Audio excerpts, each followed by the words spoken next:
아 근데 짜다 이거 왜 애기들이 수업 시간에 욕하지 마. 그냥 몰라. 존나 갈고 있어. 주관이 뭐야?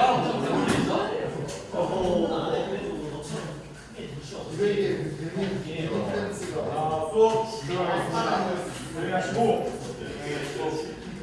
페이지 115페이지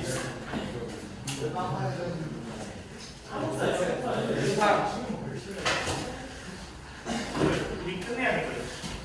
조용.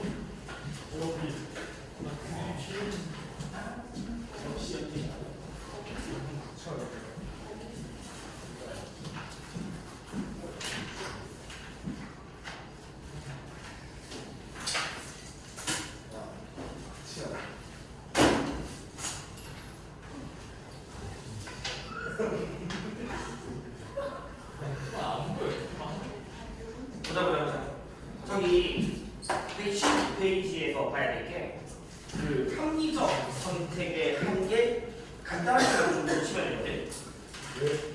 자, 뭐 기사님 어려울 때 그냥 당연한 이야기고 요거 주죠. 자, 밑에 보면 개인으로는 합리적 선택인데 개인으로는 그게 사회 전체의 이익을 떨어뜨리는 경우들도 있어. 개인으로는 합리적 선택이 사회 전체의 이익을 떨어뜨리는 경우. 알겠죠? 그래서 이제 이런 것들이 예를 좀 알고 있으면 되는데 첫 번째는 저축의 역설이라는 게 있거든.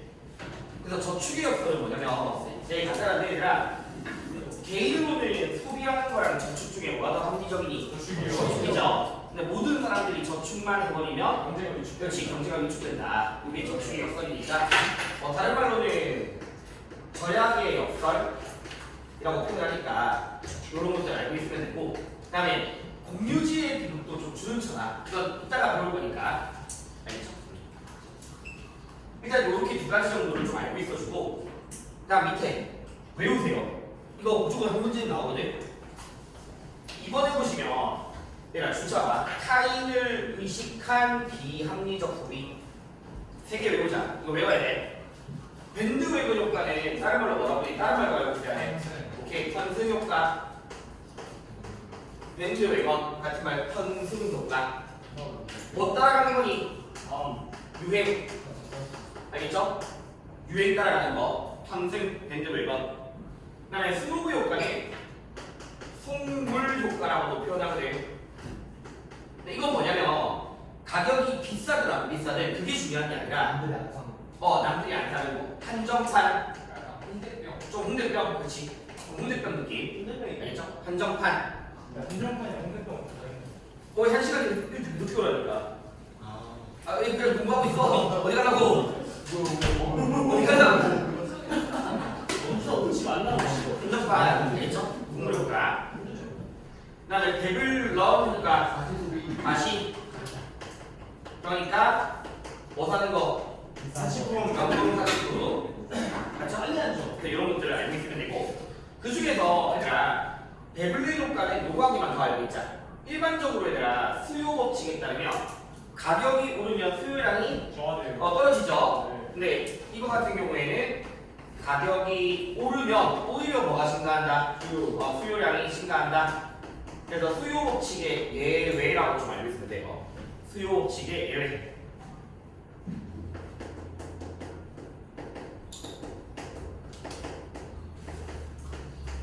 요 정도까지만. 그래서 저 세 개는 시험에 꼭 나올 거니까 정리하셔야 됩니다.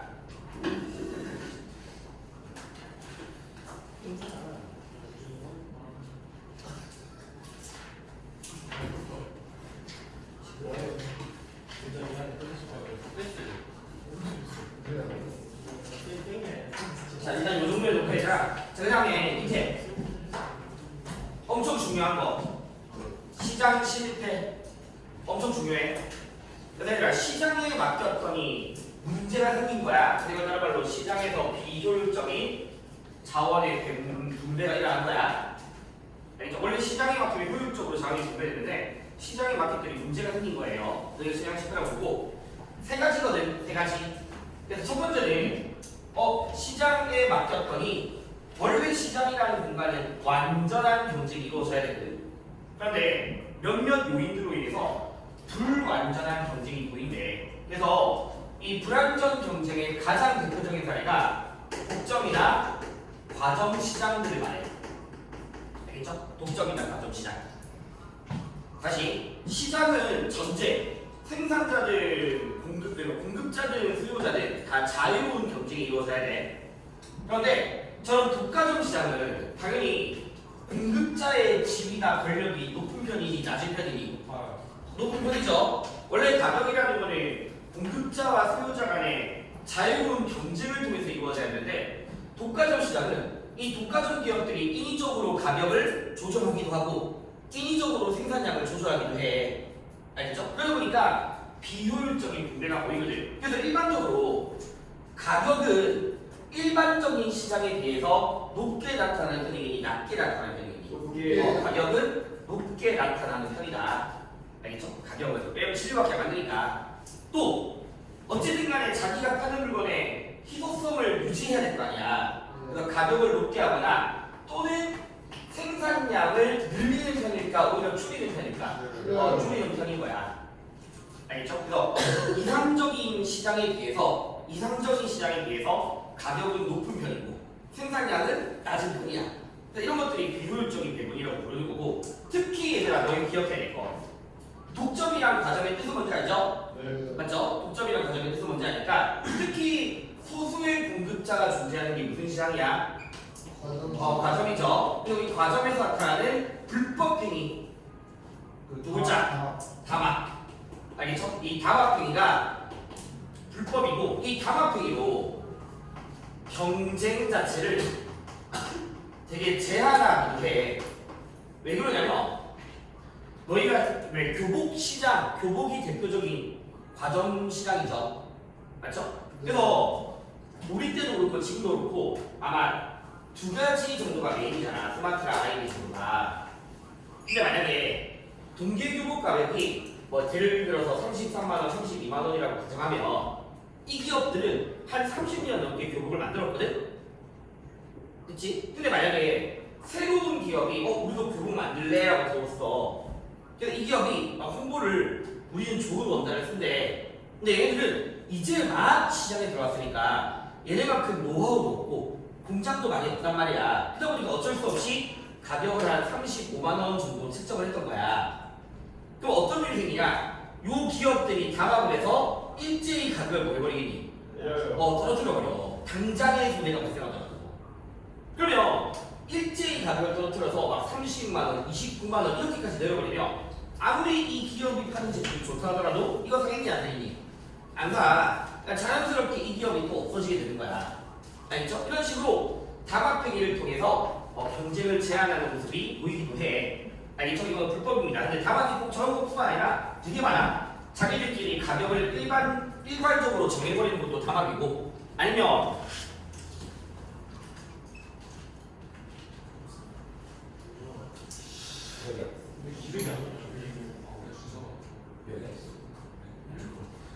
아니면 그런 것도 있어. 왜 옛날에 좀 있었던 사례인데 그 세탁기 만드는 업체들이 드럼 세탁기가 소비자 가격이 좀 싸고 통돌이가 좀 낮은 편이거든. 그래서 일부러 일제히 그 통돌이 만드는 공장을 중단해버리는 것도 있어. 그런 것도 다 담합행위예요. 저는 담합행위는 불법이다라는 정도 알고 있으면 되고, 특히 이런 독과점 시장에서 불완전한 경쟁이 보여. 알겠죠? 불완전한 경쟁이. 이 정도만 알고 있으면 돼. 두 번째, 얘들아, 공공재의 부족 2번이라고 적어놓으면 시장 실패의 두 번째 사례. 공공재의 부족. 그래서 너희가 외워야 되는 단어가, 일단 공공재는 대가를 지급하지 않은 사람도 소비 가능하죠. 이거 우리는 뭐라고 하냐면 비례대성. 이거 외워야 돼. 이것도 비례대성. 그다음에 내가 공공재 같은 경우에는 내가 소비한다고 해서 그게 다른 사람의 몫을 줄어들게 하지 않거든. 영향을 안 줘. 그래서 한 사람이 공공재를 소비하는 것이 다른 사람의 소비의 몫을 줄어들지 않게 한다 라는 걸 뭐라고 한다? 비경합성이라 불러. 그래서 일단 너희가 머릿속으로 가로등 알죠? 가로등이나 국방 서비스가 정상하는데, 그럼 너희가 지금 국방 서비스의 혜택을 받고 있지만 너희가 이용한다고 해서 다른 사람이 이용 못하는 거 아니잖아, 맞지? 가로도 마찬가지고. 그거 돈 안 내잖아. 그래서 비배제성, 비경합성의 성격을 가져. 그러면 문제는 뭐냐면 특히 얘들아 비배제성에다가 적어놔. 비배제성은 쉽게 말하면 돈 안 내도 돼. 알겠죠? 돈 안 내는 사람도 소비할 수 있어. 그럼 어떤 문제가 생기냐면 돈 내고 싶겠냐 안 내고 싶겠냐? 안 내고 싶겠죠? 그래서 무슨 심리? 무임승차의 심리가 발생해. 알겠죠? 무임승차 심리가 발생해. 특히 얘들아 무임승차는 특히 비배제성으로 인한 특징이야. 그러면 이 무임승차의 심리가 발생하니까 일반적으로 시장 경제에서 생산은 국가가 아니 기업이 아니 기업이야죠. 일반적으로 생산해 주시는 기업이야. 근데 기업을 이윤을 추구하는 집단이란 말이야. 근데 이걸 이용하는 사람들이 저거 내고 싶어 하잖아. 그럼 기업들이 만들겠냐 만들겠니? 안 만든다고. 알겠죠? 그래서 시장에 맡기기만 하면 공공재는 부족해진다 라고 좀 알고 있어주면 돼. 되겠니? 그래서 요거 좀 기억해야 되고 또 요 밑에 있는 표 가지고서 문제를 많이 내. 표 가지고서 얘들아 일단 경합성도 있으면서 배제성도 있는 게 사적 재화래. 그냥 일반적으로 너희가 돈 주고 사는 대부분은 사적 재화라 보시면 돼요. 예를 들어서 노트북 같은 것들이 무한대로 생산되니? 그건 아니잖아. 맞죠? 그러면 10명이 사게 되면 그만큼 10명은 못 사게 되는 거잖아. 그러니까 경합성도 있는 거고 돈 내는 거니까 배제성도 있는 거죠. 네. 맞죠? 있는 겁니다. 그러니까 사적 재화. 자 근데 다 중요한 거를 자연 독점조차 이거 어떤 식으로 문제가 나오냐면 여기 빈칸에 뭐 기억, 니은, 디귿, 니을 해가지고 뭐 니은의 사례는 뭐뭐다 이렇게 나와. 알겠죠? 그러면 자연 독점을 봐봐. 경합성은 없는데 배제성은 있는 거에 얘를 좀 기억하자. 너희 집에서 이용하는 것들 넷플릭스 아니면 케이블 TV 이거 전부 다 여기 해당되는 거야. 케이블 TV 돈 내죠? 네. 근데 너희가 돈 낸다고 그러니까 너희가 이용한다고 해서 다른 집 이용 못하는 거 아니잖아. 알겠죠? 그래서 케이블 TV 같은 거다. 아니면 유료인간 이런 것들이 전부 다 여기 해당되는 것들이야. 유료인간. 알겠죠? 그래서 뭐 넷플릭스 이런 것들도 여기 해당되는 거야. 그래서 자연독점의 사례를 좀 중요하고 그다음에 공유자원 좀 중요합니다. 공유자원. 봐봐. 경합성은 있어. 그러면 내가 뭔가를 소비하게 되면 다른 사람의 몫이 줄어들 수밖에 없대. 근데 대체성은 없거든. 또 맞네. 제일 대표적인 사례 공해 상에 있는 어족자원 물고기 알겠죠? 물고기 아니면 동해안 오징어 공해는 딱히 누구의 영토가 아니마다 있잖아. 알겠죠? 공해상에 있는 어족자원이나 또는 뭐 동해안에 있는 물고기 같은 거 오징어 같은 거 왜? 중국에 지금 우리나라 오징어 잡히니 안 잡히니? 안 잡히잖아. 근데 옛날에 되게 많았거든. 근데 왜 지금 없냐면 시가 많았어. 하도 중국어선들이 많이 잡아왔어. 그러면 중국어선들이 많이 잡아왔으니까 그만큼 우리의 소비가 줄어들잖아. 그럼 뭐가 있니?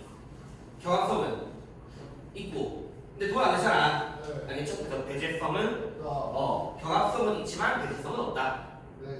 되겠니 얘들아? 그리고 얘 기억하고 그 다음에 아까 말씀드렸듯이 국방 서비스나 가로등 같은 것들은 공공재 경합성도 없고 배제성도 없고요.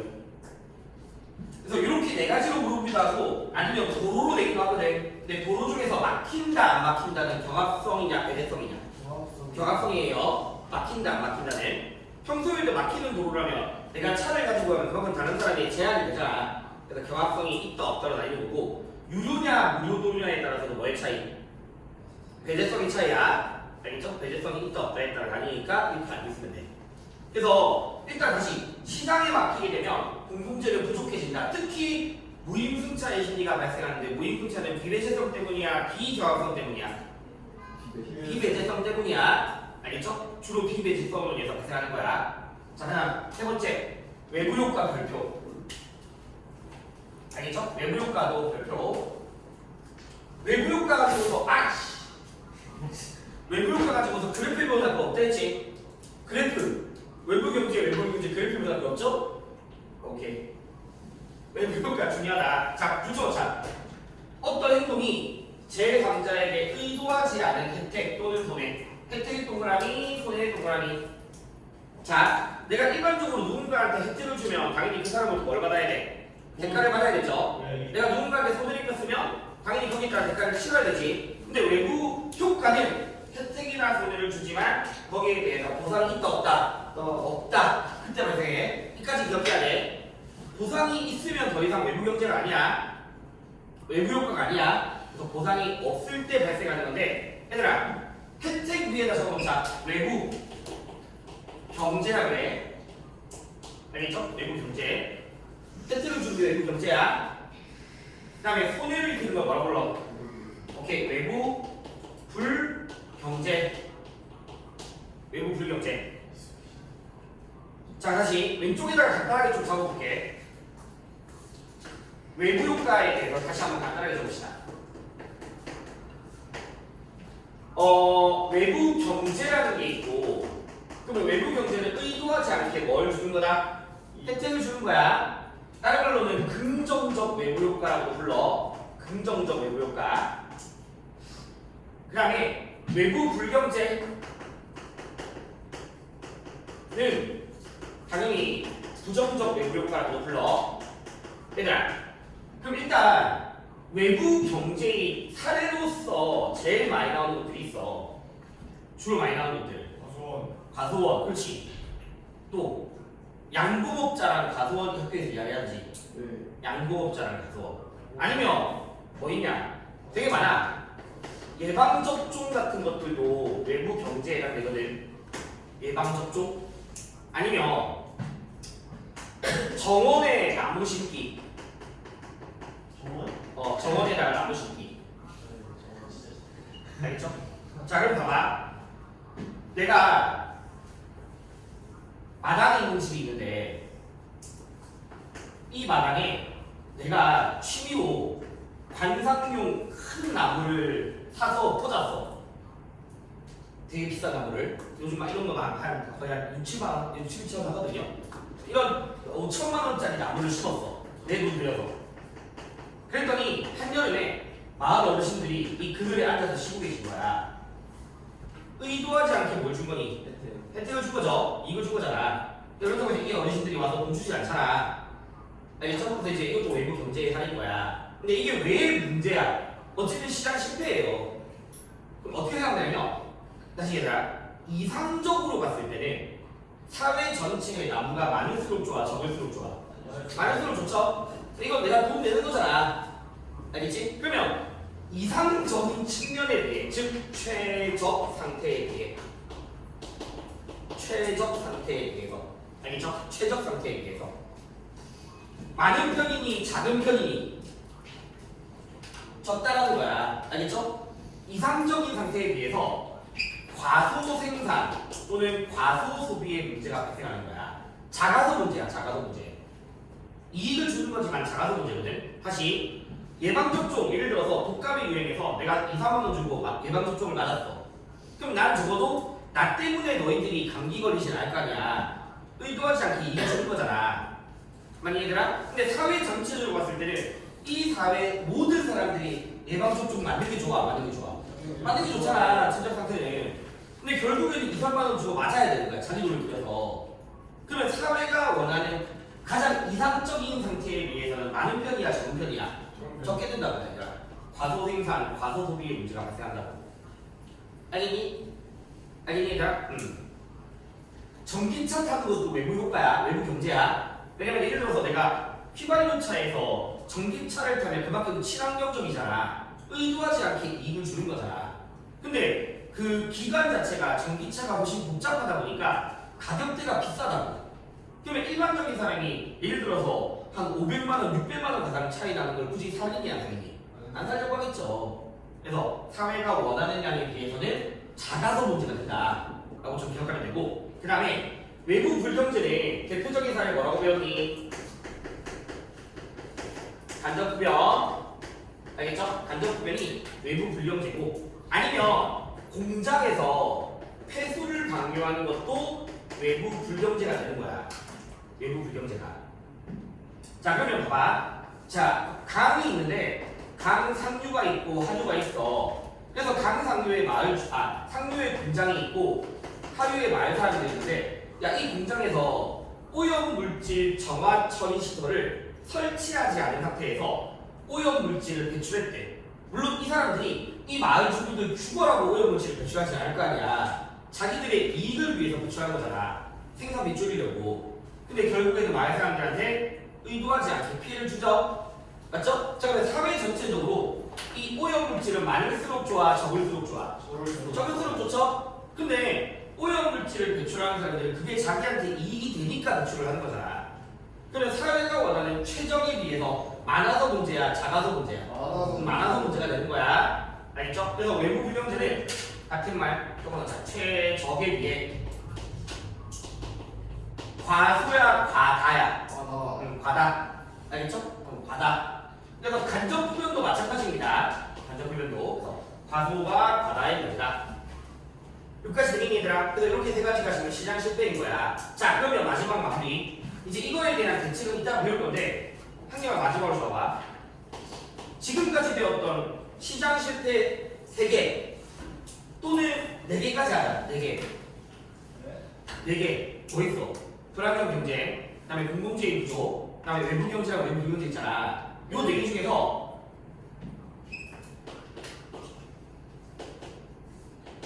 과소의 문제가 나타나는 거 뭐 있어? 외부 경제. 일단 과소의 문제가 생기는 거. 외부 경제죠. 공공재. 그렇지. 외부 경제도 과소의 문제잖아. 맞니 얘들아?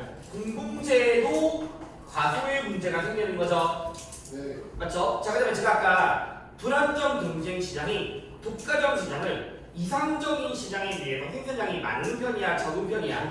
적은 편이라고 했지. 네. 그래서 독과점도 요 3가지는 전부 다 과소의 문제인 거야. 네. 알겠죠? 과소의 문제야, 과소의 문제. 작아서 문제야. 하서 바꿔해.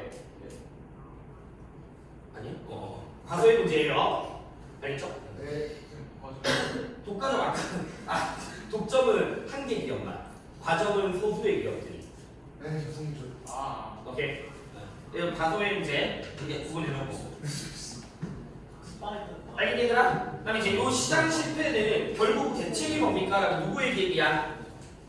정부의 계획이야. 알겠죠? 이거 정부의 계획이고. 그럼 너희 왼쪽에 여백 살짝 있죠? 맞죠? 각각의 여백 쪽이 있으니까 봐봐 얘들아. 여백 있죠? 여백.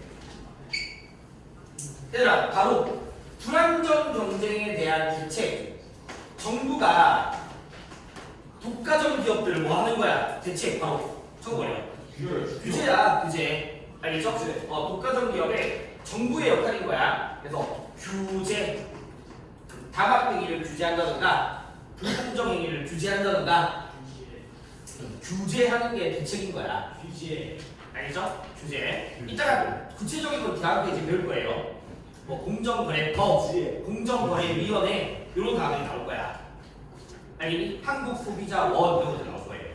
됐죠? 자, 그다음 바로 밑에 공공재 생산을 공공재 부족 문제는 어떻게 하는데 정부가 많이 안 들어요. 직접 생산. 알겠죠? 여기 대책입니다. 정부가 직접 생산. 됐니? 시장에 맡기면 기업이 안 만드니까 대책으로는 정부가 직접 만드는 거야. 직접 생산. 알겠죠? 정부가 직접 생산. 됐니? 알겠니? 네. 자, 그 다음에 여기는 외부 효과는 여기다 같이 가자. 여기다가 대책 정부의 계획이거든. 같이. 그럼 얘들아, 정부는요 외부 경제에 대해서는 사람들로 하여금 나무를 더 심도록 해야 돼. 뭐 심도록 해야 돼. 더 쉽게 해야 돼. 예방 접종을 더 맞을 수 있게 해줘야 되고 더 전기차를 살 수 있게 해줘야 돼. 알겠니? 오케이. 그러면 정부는 다시 복지가 생산 다시 봐봐. 소비를 더 늘리도록 유도해야 되거든. 네. 맞죠? 늘리도록 유도해야 될 거 아니야. 그러면 늘리도록 유도하려면 그걸 사는 사람이나 만드는 사람들한테 혜택을 줘야 돼, 불이익을 줘야 돼. 혜택을 줘야 되겠죠. 그래서 보조금이라든가 보조금을 지급한다든가 또는 세금을 감면시켜주는 행위를 통해서 생산 또는 소비를 뭐하도록 유도한다? 더 늘리도록 유도하는 거야. 알겠죠? 생산 또는 소비를 더 늘릴 수 있게. 그래서 아까 말했듯이 전기차 같은 경우에는 정부가 뭘 제공해주니? 보조금 같은 거 준단 말이야. 알겠니 얘들아? 그래서 이런 보조금 지급이나 세금 감면을 통해서 늘리는 거야. 자, 반면에 이거는 생산 소비를 늘리도록 해야 돼? 못하도록 해야 돼? 못하도록 해야 되겠죠? 그래서 생산 또는 소비를 줄이도록 유도해야 되거든? 그러면 줄이도록 유도하는 거니까 세금을 부과해야 돼? 아니면 감면해줘야 돼? 세금을 부과해줘야 되겠죠? 세금을 부과한다든가 아니면 오염물질을 배출하는 기업이나 담배꽁초 버리는 사람한테 뭘 부과함으로써 이렇게 벌금 이런 것들을 부과한다. 과태료 같은 것들을 부과함으로써 줄이도록 유도하는 거야. 알겠니 얘들아? 네. 자 그러면 이렇게 돈 가지고서 행동을 유도하고 있잖아. 맞지? 돈을 주거나 돈을 내게 함으로써 행동을 유도하잖아. 네. 금전과 관련해서 행동을 유도하잖아. 네. 알겠지? 행동을 유도하는 걸 두 글자로 유인이라고 그러거든? 유인? 그러면 이거는 묶어서 무슨 유인이다? 경제적 유인이다. 알겠죠? 이게 경제적 유인인 거야. 알겠니 얘들아? 네. 자 그 다음에 말하고 싶은 건 상식이야. 얘들아 보조금을 지급하고 세금을 감면하는 거는 긍정적 요인이야 부정적 요인이겠어? 긍정적 요인이겠죠? 알겠죠? 그다음에 세금을 부과하게 되면 이건 뭐다? 부정적 요인이 되는 거야. 근데 둘 다 묶어서 경제적 요인인 거야. 알겠니? 이런 것들을 통해서 정부가 시장 실패를 해결하고자 하는 거야. 했니? 그래서 개념은 이게 다예요. 그래서 원래 좀 어렵게 나오는 분들은 이거 가지고 그래프를 그리면서 하는 게 있거든. 근데 그런 거 배우는 게 없다고 했으니까 간단하게 이 정도만 알면 돼. 됐니? 자, 그다음 더 해야 돼. 아직 돼지고기 30분 남았어. 120페이지. 120페이지. 120페이지에 그만 주시면서 120페이지에 오지에 우지 언제 우지 진짜 그냥 기레기가 좋아하는 여자예요. 뭔 소리야 나한테 지혜 기획 아니야 살렸어. 나 그거 알고 있어. 어떻게 보여? 이거 부자는 모르겠냐고 이 새끼들어. 비교. 나 먼저 줄 알아. 니들이 부자는 모르겠어 조용히 성분자는 그러니까. 자, 120페이지. 얘들아, 경제 여기가 이제 소주제 두 번째인데 여기에 주제는 뭐냐면 경제 주체들의 역할이야. 그래서 보통 가계, 기업, 정부의 역할이고 좀 메인은 정부예요. 알겠죠? 메인은 정부 역할인데 이 가계, 기업, 정부 하기 전에 어디를 먼저 봐야 되냐면 120페이지 먼저 보고 가야 돼. 120페이지. 120페이지에 얘들아, 이거 좀 외워야 됩니다.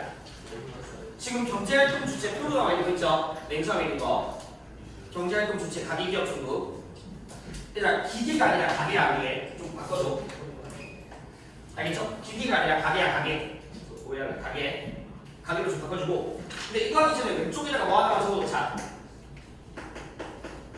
그러니까 시장은 되게 여러 가지의 시장이 있거든. 근데 그 중에서도 너희들이 기억해야 될 시장은 생산물 시장과 생산 요소 시장으로 나누어서 좀 구분을 해야 돼. 알겠죠? 생산물, 그 다음에 생산 요소. 알겠죠? 생산물과 생산 요소 둘의 차이가 뭐냐면 얘들아 말 그대로 생산물이 거래되는 거거든. 생산물. 그래서 생산물 시장은 재화나 서비스가 거래되는 시장이야. 알겠죠? 재화나 서비스가 거래되는 거야. 그럼 너희들은 이 지트에서 키오스크에서 결제를 한다는 거는 강사의 서비스를 맞지? 소비하는 거잖아. 소비하는 거 맞니? 그래서 재화나 서비스가 거래되는 시장이 생산물 시장이고 생산 요소 시장은 생산 요소가 거래되거든. 그러면 생산 요소의 종류를 외워야 돼. 생산 요소의 뜻은 만들 때 필요한 거. 그러면 대표적으로 노동, 알겠죠? 노동. 그다음에 땅, 토지. 그다음에 자본. 그리고 경영 능력. 요 네 가지가 생산 요소고 이 네 가지가 거래되는 시장이 생산 요소 시장이야. 됐니 얘들아? 그럼 예를 들어서 내가 연말 연초에 학원 강사 구인 구직 사이트가 있거든. 전문적으로. 그럼 그 사이트에 가면 학원들도 어떤 강사를 모신다라고 광고를 하고 강사들도 자기 프로필을 막 넣어. 그러면 그 시장은 뭐가 거래되는 시장이야? 생산 요소인 노동이 거래되는 시장이겠죠. 알겠죠? 그래서 이런 것들이 거래되는 시장이 생산 요소 시장이야. 자 그러면 다시 가게 너희 집들 그냥 너희 가정 가게는 재화나 서비스를 제공하니 소비하니 소비. 그래서 가게는 수요자 역할이야 공급자 역할이야? 수요자 역할이야. 알겠죠? 재화나 서비스를 구매하고자 하는 수요자 역할이고, 그러니까 치트 에듀케이션은 서비스를 소비하는 곳이야 제공하는 곳이야? 제공하는 곳인 거니까 기업은 생산물 또는 재화 서비스를 공급자 역할인 거죠. 삼성전자가 반도체가 컴퓨터를 제공하잖아, 맞죠?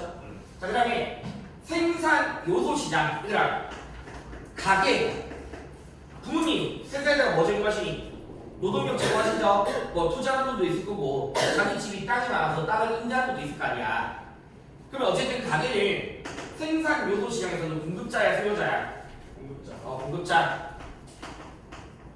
자 기업은 가게로부터 민철쌤 한 가정의 아버지라고 알겠지? 그럼 민철쌤의 가정에서는 민철쌤이 지트에다가 뭘 제공하니? 노동을 제공하시잖아. 알겠죠? 그래서 기업은 가게로부터 노동을 알겠죠? 제공받는 수요자 역할입니다. 여기까지 되겠니 얘들아? 자 그다음 미리 하자. 미리 해버리자. 그럼 봐봐. 생산 요소 시장에서 가게가 기업에게 노동을 제공하죠. 맞지? 그러면 기업은 그 대가를 줘야 될 거 아니야. 그 대가. 알겠죠? 가게로부터 노동, 토지, 자본, 경력을 제공받았으면 거기에 따른 대가가 있겠지. 대가. 그래서 그 대가를 우리는 무슨 행위라고 부르냐면 분배 행위라고 불러. 알겠죠? 그 대가를 분배라고 부르는 거야. 그러니까 노동에 따른 대가가 뭐야? 월급, 임금. 알겠죠? 미리 적어볼게. 노동에 따른 대가는 뭐라고 한다고? 임금. 임금이야, 임금. 그 다음에 토지에 따른 대가. 내가 만약에 땅이나 건물을 제공했어. 그럼 매달 뭐 받아? 월세, 임대료. 알겠죠? 월세, 임대료를 두 글자로 지대. 지대. 월세, 임대료, 지대. 자, 내가 만약에 돈 투자를 했으면 거기에 따라서 뭐가 있겠니? 원금 말고 이자가 있겠죠? 그래서 자본에 따르는 이자. 자, 경영 능력을 제공했으면 거기에 따라서 이윤이라는 게 대가야. 그럼 이 네 개가 묶어서 뭐라고 부른다고? 이 네 개를 묶어서 뭐라고 부른다고? 분배라고 부르는 거야. 알겠죠? 요 네 개를 다 묶어서. 그래서 이게 이제 분배다. 그럼 이 분배는 가게 입장에서 뭐가 되는 거야? 소득이 되는 거죠. 맞죠? 가게 입장에서는 소득이 되는 거야. 소득. 기업의 분배 행위가 가게에는 소득이 되는 거야. 기업의 분배 행위가. 알겠니? 자, 그래서 이제 줄 시작. 이거 정리해야 돼. 알겠죠? 좀 기억해야 되고. 자, 가게. 일반적으로는 가게는 소비의 주체라고 불러. 목적은 효용의 극대화. 효용이란 단어 동그라미. 자, 효용이란 말의 의미는 뭐냐면 소비를 통해서 얻는 만족감이야. 알겠죠? 소비를 통한 만족감을 효용이라 불러. 그래서 효용을 극대화하기 위한 거예요. 자, 생산물 시장이냐 생산요소 시장이냐 잘 구분하시고. 이건 어렵지 않잖아, 맞지 이제? 그 다음에 기업 생산활동의 주체입니다. 자, 동그라미 이윤을 극대화하기 위한 거래. 이윤. 얘들아, 김밥 천국이 한 달에 800만 원 벌었대. 이윤이니? 아니야. 그래서 뭘 빼야 돼? 재료비, 인건비 뭐 이것저것 빼야 될 거 아니야. 그래야지 이윤이 되는 거죠. 그래서 이윤은요, 저거다. 총 기업의 총 수입이 있죠. 기업의 총 수입. 알겠죠? 총 수입에서 뭘 빼줘야 돼? 아까 말씀드렸듯이 인건비, 재료비 이런 것도 빼야 될 거 아니야. 그런 것들을 생산 비용 또는 총 비용이라고 해요. 알겠죠? 그래서 총 수입에서 총 비용을 뺀 걸 우리는 이윤이라고 부르는 거야. 이윤. 그리고 가계랑 기업을 묶어서 민간 부분의 경제 주체라고 불러. 민간 부분 경제 주체. 가계랑 기업 묶어서. 자, 그다음 이제 정부 그대로 주시면 돼. 재정의 주체야. 재정활동. 그럼 재정활동이라는 건 뭘 말하는 얘들아? 세금을 걷는 거를 두 글자로 뭐라고 했냐면 세입이라고 불러. 세입. 세금을 걷는 거. 입자가 너희가 알고 있는 입자 하나 있잖아. 한자로. 제가 알겠죠? 세금을 알겠죠? 걷는 거야. 어? 그다음에 세금을 쓰는 걸 뭐라 불러? 세금 쓰는 거. 나가는 거니까 세출이죠. 알겠죠? 그래서 세입과 세출을 묶어서 재정활동이라고 부르는 거야. 당연히 정부가 그런 거고 돈 쓰고 이게 재정활동이야. 재정활동의 주체고요. 당연히 세금도 부과하기도 하고 시장에 맡기면 부족한 뭘 직접 만든다. 공공재. 네, 알겠죠? 공공재를 직접 만들기도 하고 아까 앞에서 이야기했듯이 독과점 기업의 불법 투기를 규제, 알겠죠? 규제하는 역할도 있다. 당연히 이런 것들이 정부의 역할이야. 정부는 뭐 일단 이 정도 알고 있으면 돼. 됐죠? 자 그럼 이제 밑에 거 일단 여기까지 한 상태에서 밑에 거 이게 좀 중요해. 이거 가지고 또 한 문제가 나오거든. 정부하기. 얘들아, 그러니까 이런 식의 문제가 있어. 그럼 뭐 지금 실물의 그 화폐율이 있잖아. 실선이나 정선이냐. 그리고 지금 가게랑 기업 나와 있고 시장이 비어 있죠. 그럼 시장은 뭐 하는 거야? 생산. 물 아니면 생산. 요소 시장이겠지. 맞지? 자 그래서 이런 문제 풀 때는 그냥 이렇게 하면 돼. 실물을 먼저 보자. 왜냐면 삼성전자는 또는 현대는 실물로서의 자동차를 제공하잖아. 시장에다가 무슨 시장을 통해서? 생산물을 통해서겠지. 그러면 실물이 무슨 시장을 통해서 제공된다? 생산물 시장을 통해서 제공되는 거죠. 그럼 자연스럽게 나머지는 뭐가 된다? 생산 요소 시장이 되는 거잖아. 그래서 이렇게 찾아내고 이렇게 찾는 과정을 좀 해주고. 자 그러면 다시. 그럼 이 기업은요 행위를 물어보면 생산 활동이야. 행위를 물어보게 되면 알겠지? 행위를 물어보게 되면 생산 활동이거든. 행위 아니면 대상을 물어볼 수도 있는데 대상을 물어보게 되면 재화나 또는 뭐가 된다? 서비스야. 알겠죠? 대상은 활동을 물어보면 생산이고 대상을 물어보면 재화 또는 서비스예요. 아니니? 그러면 봐봐. 기업이 어쨌든 재화나 서비스를 생산물을 통해서 가게로 제공을 했어. 아니? 그러면 가게는 거기에 따라서 뭘 제공하니? 화폐를 제공하겠죠. 800만 원짜리 TV를 사게 되면 800만 원을 줘야 될 거 아니야. 그러면 그게 가게의 소비 또는 지출. 알겠죠? 소비 또는 지출. 가게 지출 또는 행위로는 소비. 얘들아, 그럼 내가 만약에 삼성전자에 800만 원짜리 TV를 샀어. 그러면 그 800만 원을 쓴 게 나한테 소비행위잖아. 가게 지출이죠. 그러면 그게 기업으로 가면 판매 수입이야, 이윤이야. 판매 수입이야, 이윤이라고 하면 안 돼. 알겠죠? 왜냐면 800만 원에서 인건비라든가 재료비 빼야 될 거 아니야. 알겠니 얘들아? 이거 이윤 아니고 여기는 틀리면 안 되죠. 판매 수입인 거야. 알겠죠? 절대로 이윤 아니에요. 이거 이윤이라고 하면 틀린 말이야. 네. 적어놓기. 절대로 이윤 아님. 이윤 아님. 이건 아님. 자, 그 다음에 가게. 얘들아, 실물로서 제공하는 거 4개. 생산 요소를 통해서 제공하는 거 4개. 빨리 말해. 아버지가 회사에 노동, 토지, 자본, 경력을 제공하게 되는 거야. 알겠죠? 제공하게 되는 거야. 그러면 기업은 그 대가로 내게 연단 순서, 임금, 지배, 이자, 이윤을 화폐로서 제공하지. 이걸 묶어서 두 글자로 뭐라고 한다고? 분배. 알겠죠? 이걸 묶어서 분배야. 분배. 네. 알겠죠? 분배야. 그럼 그 분배가 가게 입장에서는 뭐가 되는 거야? 글자 아까 그래서 이제 소득이 되죠? 맞죠? 기업이 분배한 게 가게의 소득이 되잖아. 가게 소득. 그래서 요거 꼭 기억해야 돼. 이거 문제로 많이 나오니까. 네. 그리고 만약에 얘들아 중간에 만약에 정부가 끼어 있어. 그러면 정부가 끼어 있고 정부가 가게나 기업에게 만약에 실물로서 뭘 준대. 그럼 이거 세 글자로 뭐다? 세 글자. 공공재. 공공재야. 공공재. 알겠죠? 세 글자. 실물로 주고 있으면 이게 공공재고 그 대가로 만약에 점선이 이렇게 가. 그럼 이거 두 글자로 뭐야? 네 맞아요. 세금. 대금 이렇게. 알겠죠? 그래서 공공재랑 대금으로 이렇게 생각하면 돼. 됐니? 네. 됐니 얘들아? 오케이 이거 바로 문제 풀어보자. 오케이 let's go. 4번 2번, 4번, 9번 여기 하세요. 2번, 4번, 9번 2번, 4번, 9번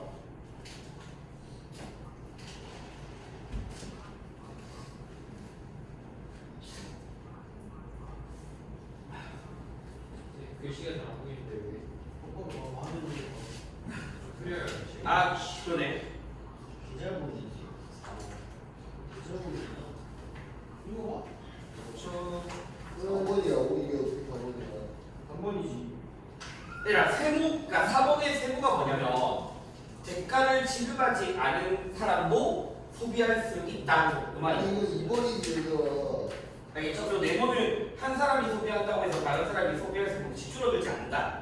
그럼 네모는 병합성이야, 비병합성이야, 배제성이야, 비배제성이야. 다시 세모가 지금 뭐라 나와 있냐면 세모 미리 말해줄게. 세모는 대가를 지급하지 않은 사람도 소비할 수 있대. 그럼 세모는 뭐 말하는 거야? 비배제성. 네모는 얘들아 한 사람이 소비한다고 해서 다른 사람이 소비할 수 없이 줄어들지 않는데. 오케이, 비교합성이야. 이렇게 해서 문제 풀어봐요. 근데 이거 2번 아니에요? 아 조용히 하고. 근데 연준이가 데스라했어 어제 사주냐? 좀 내가 했는데. 명분이 없잖아. 하려면 1,900원짜리 나왔지. 명분이 없잖아, 명분이. 한번 있어야 돼. 너무 있어요. 다음 주에 오늘 준 과제까지 다 해와. 그럼 아. 내가 진짜 한 사람당 1인 1파이트 해줄게. 진짜요? 예. 1파이트요? 3회차까지 다 해. 궁금해. 언제 다음 주까지? 다음 주까지. 명분이 있어야 될 거 아니야. 씨. 다음 주에 없는 거예요, 저희가? 아, 왜? 너희 내가 따로 줘. 나가냐? 너는 나가 뭐 청소이야. 말하나? 아직 안 하면 오지 마. 정답은 아직 안 하면 쳐 오지 마. 오지 마.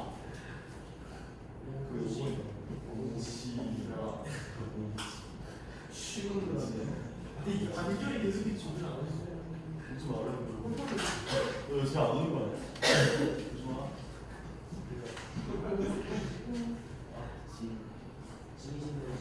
짐이 뭔지도 모르는 짐이 하지 마. 다음 주까지 3회차가 돼. 해와. 나 다음 주에 검사 좀 할게. 알겠습니다. 대충 하지 말고 제대로. 알겠습니다. 공부 만들겠습니다. 에이. 박지가 끼면 그만이야. 근데 이거 맞추는 흰색이 없어요, 얘 말고. 연준이 안 그래. 아니. 신놈인가? 몰랐어. 있는 사람들이 발등에 도끼 시켜요. 기가 안 연준이 아까 주술에서 나왔어요. 연준이 이렇게 막 연준에 있지 학교에서 여자애들한테 막 성희롱해요. 이제는 아니야. 이제 못해 그리고. 저 그때 유명했지.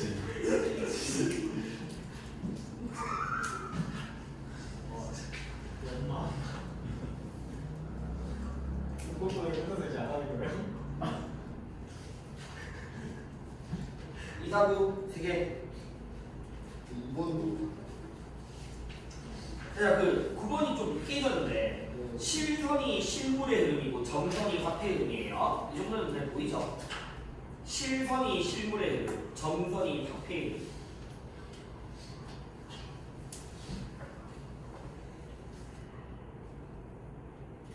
그러니까 시험 일정은 다 나왔냐? 참도 많이. 구체적으로 나왔어. 나 이따가 좀 알려줘. 보정 나왔니? 아 나왔어? 등백은? 저는 아무것도 안 나왔어요. 아 그래? 나왔어. 왜 나와? 누구지 나왔는데. 너희가 나왔니? 오케이 이따가 좀 알려줘. 나왔어.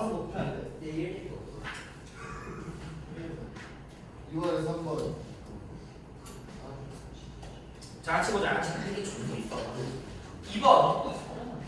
얘들아, 지금 이거는 의도하지 않게 이익을 준 거지. 그래서 가는 외부 효과 중에서도 경제. 이거는 외부 불경제고 이것도 외부 불경제죠. 자, 그러니까 이거 쉽잖아. 그래서 외부 효과, 다와 같은 외부 효과는 적정 수준보다 많이가 아니라 적게 개선될 수 있다 맞는 말이고 둘 다 맞는 말이고. 얘들아, 외부 경제도 효율적 배분이야 비효율적 배분이야? 효율적인 거야. 당연히 실패예요. 그래서 맞는 말이다. 그래서 남은 5번. 자, 그 다음에 4번은 지금 A는 그러면 결국 비배제성과 비경합성을 가지고 있는 거니까 무슨 제?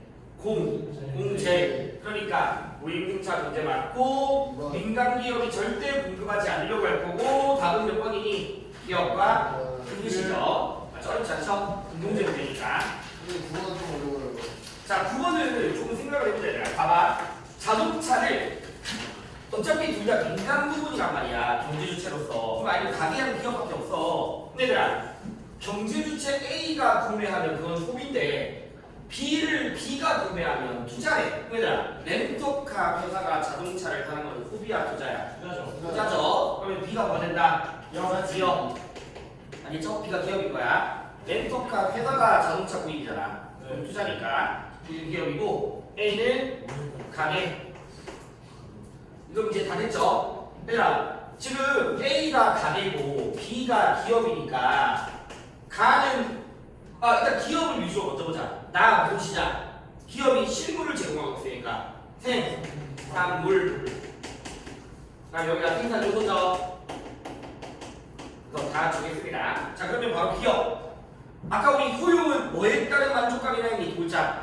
소용이란 소비에 따른 만족감이야. 알겠지? 효용은 소비에 따른 만족감.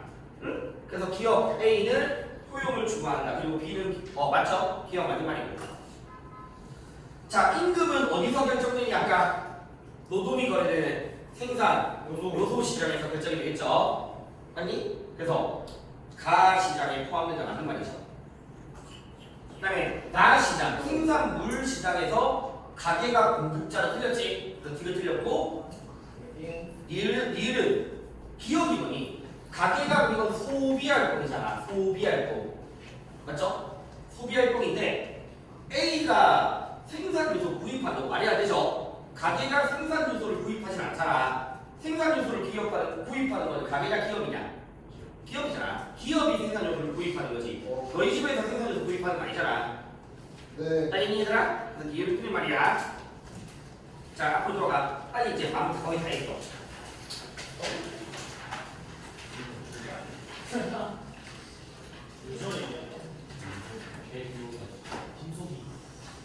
얘들아, 120페이지 봐봐. 120페이지에 이제 정부 역할이 나오거든. 정부 역할. 근데 분류를 잘하면 돼. 어떤 식으로 문제가 나오냐면 예를 들어서 제시문에서 공정거래위원회 독과점기업, 그러니까 공정거래위원회 한국소비자 막 이런 문장이 나와. 그러면 이 제시문에서 하는 정부의 역할이 무엇인가 나오거든. 그럼 1번은 빈부격차 완화, 2번은 공정경쟁 촉진. 다음 몇 번이야? 공정한 경쟁 촉진이 되는 거야. 다시 보자. 얘들아. 다시. 정부 역할은요, 공정한 경쟁을 촉진하고자 하는데 공정한 경쟁을. 그래서 뭐 하는 거야? 독과점 규제야. 알겠죠? 독과점 규제가 공정한 경쟁을 촉진하게 하는 거예요. 그래서 구체적으로 뭘 통해서 담합행위 등에 대해서 과징금 같은 것들을 부과하는 거잖아. 불법행위 담합에 대해서. 그리고 관련 법규로는 공정거래에 관한 법률 또는 관련 기관으로는 한국소비자원 공정거래위원회 등이 있거든. 이걸 외워라는 게 아니라 제시문에서 공정거래위원회가 A 기업에 대해서 과태료를 부과했다 이런 식의 지문이 있으면 답이 공정경쟁 촉진이야, 빈부격차 완화야, 공정경쟁 이렇게 돼야 되는 거야. 문제 유형이. 아니니? 그러니까 구분을 잘하면 돼. 이게 어떤 역할인지에 대해서. 그래서 일단 첫 번째가 공정한 경쟁 촉진이고, 두 번째는 아까 시장에 맡기면 무조건 뭘 직접 만든다? 공공지를 직접 만드는 거죠. 맞죠? 그 다음에 세 번째, 자, 외부 효과를 개선하고자 한다. 아까 다 했던 이야기야. 얘들아, 빨리 재화나 서비스가 과소 생산되고 있으면 경제야 불경제야? 외부 경제에 대해서는 아까 다 얘기했던 거죠. 세금을 감면한다던가 보조금 지급을 통해서 증가를 유도시키는 거죠. 증가를. 그 다음에 과다 생산되고 있으니까 외부 불경제가 나타나는 거죠. 그럼 외부 불경제가 나타나는 거니까 세금이라든가 벌금 부과에서 감소를 유도하는 거잖아. 알겠니 얘들아? 그거 다 묶어서 무슨 요인이라 부른다고? 경제적 요인. 알겠죠? 근데 이거는 긍정적인 요인이고 이건 부정적 요인이 되는 거야. 앞에서 다 했더니 아니잖아. 했더니? 자, 소득 재분배 또 하나다. 소득 재분배. 자, 소득 재분배는 경제적 불평등을 완화시키는 거야. 알겠죠? 경제적 불평등, 빈부격차를 완화시키는 거고, 특히 세금을 걷는 측면에서의 소득 재분배가 무슨 제도? 누진세를 통해서. 알겠죠? 학교에서 누진세, 비례세 자세히 배워놨고, 누진세, 비례세 막 배워놨고. 거의 자리 안 나구나. 일단 누진세. 근데 누진세 적어놔. 얘들아, 소득이 높아질수록 세금이 빠지는 거. 아니 그거 말하면 안 돼. 그냥 세금 높아진다고 하면 안 되고 네, 했던 것 같아요. 세율이 높아지는 거야. 오케이, 설명해 줄게 간단하게. 그래서 봐봐, 왼쪽에다가 이거 좀 정리하면 참. 봐봐, 누진세가 있고 비례세가 있거든. 알겠죠? 누진세가 있고 비례세가 있는데 차이는 뭐냐면 소득 또는 과세 대상 금액이 커진대. 예를 들어 100만원, 200만원, 300만원, 400만원. 알겠죠? 과세 대상 금액이 커져. 커지면 누진세는 거기에 따라서 세율이 증가하는 거야. 세율. 그런데 비례세는 뭐냐면 세율이 일정한 거야.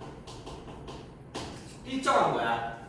이건 안 적어도 될 때 한번 봐봐. 100만원, 200만원, 300만원, 400만원 있어. 얘들아, 누진세 같은 경우에는 세율이 높아진다 했잖아. 비율이. 그러면 100만원에 10%, 여기에 15%, 예를 들어서 20%, 25%래. 그러면 거기에 따라 걷는 금액이 10만원, 30만원, 60만원, 그리고 몇만 원이야? 100만 원이죠. 알겠니? 이게 세액이란 말이야. 세액. 금액. 이게 금액이야. 금액. 알겠죠? 자, 근데 비례세는 내가 소득이 올라가든 과세 대상 금액이 올라가든 세율이 뭐하다? 일정해. 그럼 똑같이 10%인 거야. 그러면 거기에 따라서 내는 세금이 10만원, 20만원, 30만원, 40만원이잖아. 세액이. 알겠니 얘들아? 그럼 잘 봐. 이거 가지고도 나올 수 있는 문제는 이런 거예요. 그래프로 나왔을 때 X축이 소득 또는 과세 대상 금액이야. 소득 또는 과세 대상 금액. 알겠죠? 소득 또는 과세 대상 금액이고, 여기 축을 잘 봐야 돼. 여기서 만약에 세율이라고 나와 있는 경우도 있고 세액이라고 나와 있는 경우도 있다고. 세율인지 세액인지. 그럼 만약에 세율이 이렇게 되는 게 있고 이렇게 되는 게 있대. 파란색이 누진세야 비례세야? 누진세야. 알겠죠? 세율이 증가하고 있으니까. 그래서 파란색은 누진세고 흰색이 뭐가 되니? 비례세죠. 알겠죠? 이게 비례세가 되는 건데, 세액이 나와 있으면 어떤 거는 이렇게 된 게 있고 어떤 거는 이렇게 되는 게 있어. 세액으로 봤을 때. 자, 지금 비례세는 금액의 상관없이. 금액이 증가하잖아. 알겠지? 근데 비율이 뭐하다? 일정하잖아. 그럼 그래프의 기울기 바뀌겠냐 안 바뀌겠니? 안 바뀌겠지? 그럼 흰색이 무슨 세가 되는 거야? 아, 알겠니 얘들아? 근데 얘 같은 경우에는 갑자기 확 증가해버리잖아. 알겠죠? 그래서 이게 뭐가 되냐면 누진세. 그래서 그래프로 나올 수도 있으니까 세율세. 그리고 마지막 하나만 더. 보통 우리나라는 누진세가 어디에 적용되냐면 주로 소득세, 재산세, 상속세 이런 것들에 있는 누진세가 적용이 돼. 알겠죠? 소득세, 재산세, 상속세 이런 것들 누진세가 적용이 돼. 얘들아, 금액이 어떻든 간에 세율이 일정하고 너희 진짜 많이 하고 있어. 내고 있어. 10만 원짜리 사든 20만 원짜리 사든 1000만 원짜리 사든 항상 얼마부터 10%의 부가가치세 묻잖아. 알겠죠? 10%만큼의 부가가치세. 그래서 소비세 또는 다른 말로 부가가치세 여기까지 기억하시고, 만약에 학교에서 조세 전가가 가능하냐 안 가능하냐 이런 것 혹시 배웠으면 이건 내가 10% 정해줄게. 이거 볼 거 없어. 그 다음부터 알겠죠? 자, 그 다음에 이제 나머지는 중간 좀 치면 돼. 거의 다 끝났어. 이제 거의 다 끝났어. 그래서 정보 역할을 좀 잘 기억해놔. 알겠지? 좀만 쉬고 있으라 그냥. 정보 역할 잘 정리해 놓으시고. 아니, 그리고 하나만 더 적어놓자.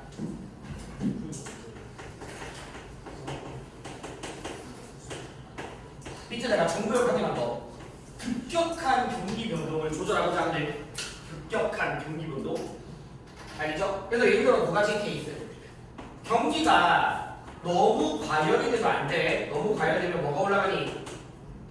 물가가 올라가죠. 그러면 다시 지금 어떤 분위기냐면 사람들이 소비도 많이 하고 투자도 많이 하고 그런 상태인 거야. 그럼 정부는 사람들이 돈 쓰게 해야 돼, 못 쓰게 해야 돼? 못 쓰게 해야 될 거 아니야. 그럼 못 쓰게 해야 되는 거니까 세금을 많이 걷겠냐 조금 걷겠냐? 많이 걷겠죠. 알겠죠? 세금을 많이 걷는 거야. 그리고 정부도 돈 많이 쓰면 돼야 돼? 안 돼. 세출을 줄이는 거야. 알겠니? 돈 쓰는 걸 줄이는 거야. 그러면 돈 쓰는 걸 줄이니까 이걸 같은 말로 뭐라고 하냐면 긴축 재정이라고 불러. 긴축 재정. 알겠니? 그럼 이렇게 되면 뭐가 떨어질 수 있겠니? 물가가 좀 떨어질 수 있겠죠. 알겠죠? 물가가 좀 떨어질 수 있는 거예요. 근데 경기가 너무 안 좋아. 이거 우리 이미 수정자본주의 때 배웠던 거야. 실업률이 막 높아지겠죠. 맞죠? 경기가 침체돼요. 그럼 정부가 돈을 써야 돼, 안 써야 돼? 써야지. 그래서 세금을 적게 걷어야 돼, 많이 걷어야 돼? 세금은 적게, 세금을 많이 쓰고 공공부문에 일자리 같은 거 만들고. 알겠죠? 그래서 세금을 많이 쓰는 거야. 그럼 이런 것들을 우리 뭐라고 하냐면 확장 재정 정책이라고 불러. 확장 재정 정책, 확대 재정을 확장 재정이라고 불러. 이런 식으로 경기 변동을 조절하는 것도 정부 역할이야. 알겠니? 그래서 정부 역할 분류 잘 해놓으시고요. 나머지는 빨리 중간치고 끝내자.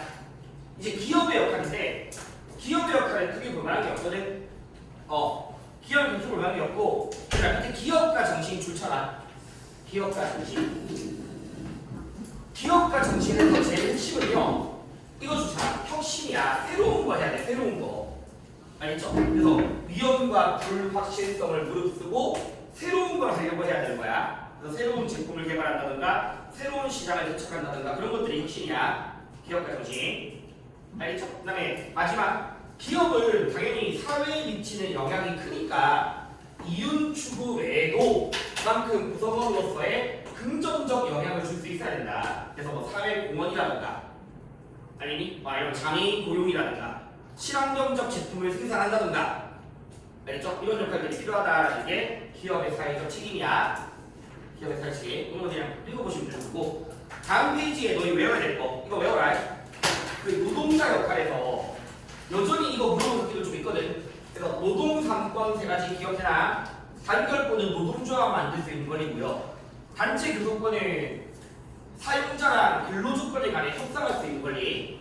그 다음에 단체 행동권은 집단 행동할 수 있는 권리니까 두 글자로 뭐 가능하냐? 파업. 그렇지? 파업 가능한 거야. 파업. 이런 것들이 노동자들의 권리입니다. 됐니? 네. 나 마지막. 소비자 역할은 합리적 소비는 우리가 배웠거든? 근데 이제 합리적 소비뿐만 아니라 뭐가 필요하다? 윤리적인 소비가 필요하다는 거야. 그럼 윤리적인 소비는 두 가지를 기억하면 되는데, 쉽게 말하면 공정무역을 통해서 유통된 제품을 소비하는 거야. 이게 제일 대표적인 사례가 많이 나와. 커피 같은 것들 여전히 아동노동이나 되게 열악한 노동 조건에서 생산되고 있잖아. 근데 그런 게 아니라 생산자들에게 정당한 임금을 주는 그런 기업에서 유통된 제품을 소비하는 게 대표적인 공정무역이에요. 알겠죠? 그래서 인권을 고려할 수 있어야 되고 그만큼 또 하나 더 친환경적인 제품을 소비하는 것도 윤리적 소비가 되겠죠? 그럼 물어볼게. 생산지랑 소비지가 먼 거리에 있는 제품을 소비해야 돼? 가까운 제품을 소비해야 돼? 가까운 거리를 해야 되는 거야. 자, 이쪽에서 탄소발자국 또는 푸드 마일리지 이런 것들을 줄여야 되거든. 먼 거리를 이동하게 되면 그만큼 이상한 거 없이 마시잖아. 알겠지? 그래서 최대한 직거리하고 가는 것도 윤리적 소비가 될 거야. 여기까지가 끝. 여기가 경제 두 번째 파트야. 그러니까 어쨌든 어디가 중요한지 알겠지? 시장 실패, 알겠죠? 정부 역할, 또 아까 경제 주체 역할 이거 좀 잘 정리하셔서 문제 풀어보실 때 오늘 과제 드릴 테니까 조금만 끝나면 합시다.